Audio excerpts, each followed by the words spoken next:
अभिवादन।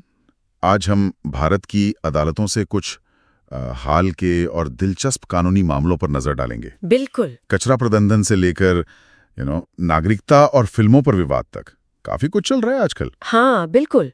और ये मामले दिखाते हैं कि कैसे अदालतें हमारे रोजमर्रा के जीवन, अधिकारों और सार्वजनिक व्यवस्था से जुड़े पेचीदा मुद्दों से निपट रही हैं। चलिए जरा गहराई में उतरते। ठीक है, शुरुआत करते हैं केरल से। वहाँ हाई कोर्ट एर्नाकुलम में कचरा कलेक्शन पॉइंट्स को लेकर काफी चिंतित है। हाँ, उन्होंने कहा कि पूरा इलाका बदबू मारता है, खासकर बारिश में। हाँ, और कोर्ट ने यह भी कहा कि ये कलेक्शन पॉइंट कोई डंप यार्ड नहीं बन सकते। सही बात है। यहाँ दिलचस्प बात यह है कि कोर्ट ने एकदम साफ कर दिया कि देखो भाई, कचरा रोजाना साफ करना ये स्थानीय अधिकारियों का काम है, कोर्ट का नहीं। अच्छा। और कोर्ट ने ट्रेनों और रेलवे स्टेशनों पर कचरा प्रबंधन पर भी सवाल उठाए और मुनाफा कमाने वाली आईआरसीटीसी की जिम्मेदारी की तरफ भी इशारा किया। मतलब जिम्मेदारी तय करने की बात। बिल्कुल। इसी तरह का एक और मामला, वो भी केरल से ही है, पेरियार नदी को लेकर। हाँ, पेरियार नदी। केरल हाईकोर्ट ने उसे जीवन का स्रोत कहा है और ये भी कि इसे भविष्य की पीढ़ियों के लिए बचाना होगा। सही। कोर्ट ने मुख्य सचिव से एक एकीकृत नदी बेसिन प्रबंधन योजना है, उसके कार्यान्वयन पर एक पूरी रिपोर्ट मांगी है। अच्छा। ये दिखाता है कि अदालतें पर्यावरण को कितनी गंभीरता से ले रही हैं, खासकर जब पीने के पानी जैसे बुनियादी संसाधन की बात हो। पेरियार तो कोच्चि के लिए बहुत जरूरी है। हाँ, बिल्कुल। अच्छा, अब दिल्ली चल दे रहे हैं। सुप्रीम कोर्ट में चुनाव आयोग ने एक बहुत अहम बात कही है कि आधार कार्ड नागरिकता का सबूत नहीं है। जी हाँ, ये बिहार मतदाता सूची संशोधन मामले की सुनवाई के दौरान हुआ। चुनाव आयोग के वकील ने साफ कहा, आधार अधिनियम की धारा 9 का हवाला देते हुए, कि आधार सिर्फ पहचान प्रमाणित करता है, नागरिकता नहीं। लेकिन जजों ने इस पर सवाल उठाए। हाँ, उन्होंने कहा कि भाई, नागरिकता तय करना तो गृह मंत्रालय का काम है, और ये भी कि चुनाव से ठीक पहले आप मतदाताओं की लिस्ट से कैसे हटा रहे हैं, इस प्रक्रिया पर भी चिंता जताई। तो ये पहचान पत्र और नागरिकता के बीच का जो कनेक्शन है वो थोड़ा कॉम्प्लेक्स है। बिल्कुल बिल्कुल। अच्छा, व्यक्तिगत स्वतंत्रता से जुड़ा एक और मामला देखते हैं, पंजाब और हरियाणा हाईकोर्ट का, एनडीपीएस एक्ट के तहत जमानत का। हाँ, ये मामला इसलिए अहम है क्योंकि इसमें कमर्शियल क्वांटिटी में ड्रग्स मिली थी, 1.540 किलोग्राम ट्रामाडोल। ओह, फिर भी जमानत? हाँ, जमानत मिली और आधार था मुकदमे में देरी।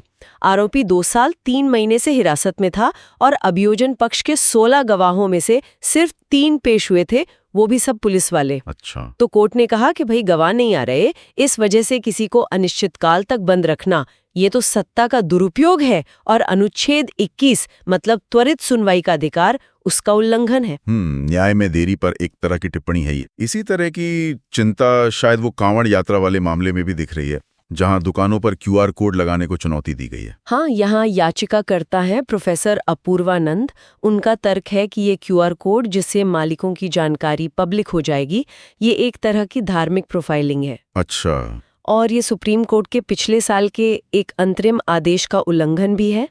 चिंता यह है कि इससे अल्पसंख्यक विक्रेताओं के खिलाफ हिंसा भड़क सकती है। निगरानी और व्यक्तिगत अधिकार, इनके बीच का संतुलन। बिल्कुल।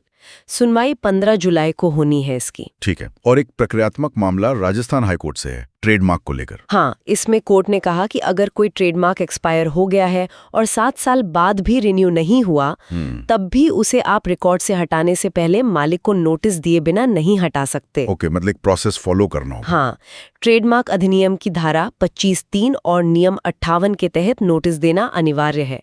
प्रक्रियात्मक निष्पक्षता जरूरी है। सही है।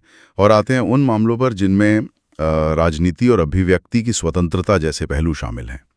दिल्ली हाईकोर्ट ने उदयपुर फाइल्स फिल्म की रिलीज पर रोक लगा दी है।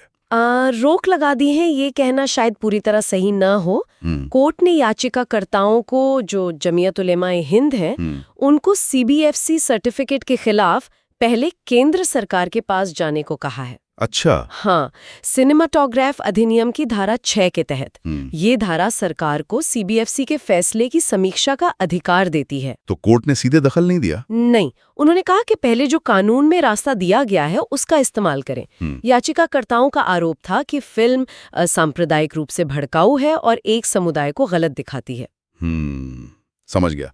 और कांग्रेस नेता राहुल गांधी से जुड़े भी 2 मामले हैं। जी, पहला तो इलाहाबाद हाईकोर्ट में उनकी नागरिकता को लेकर एक समीक्षा याचिका दायर हुई है।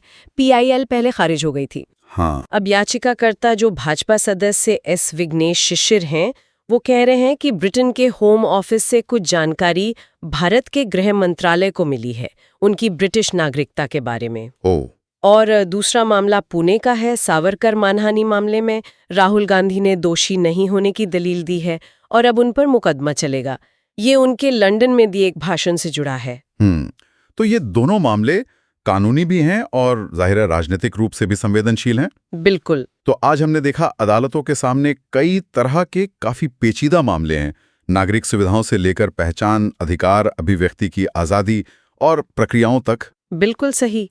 और ये मामले हमें सोचने पर मजबूर करते हैं कि ये जो तेजी से बदलती दुनिया है, जहाँ इन्फॉर्मेशन इतनी तेजी से फैलती है, वहाँ व्यक्तिगत अधिकारों, सामुदायिक भावनाओं और कानून व्यवस्था के बीच ये जो नाजुक संतुलन है, उसे कैसे साधा जाए। हाँ, ये वाकई एक अहम सवाल है। इस पर सोचना जरूरी है। जी। खैर, आज के लिए बस इतना ही। अगले अंक में फिर मिलेंगे कुछ और गहरी जानकारी के साथ। सुनने के लिए धन्यवाद। धन्यवाद।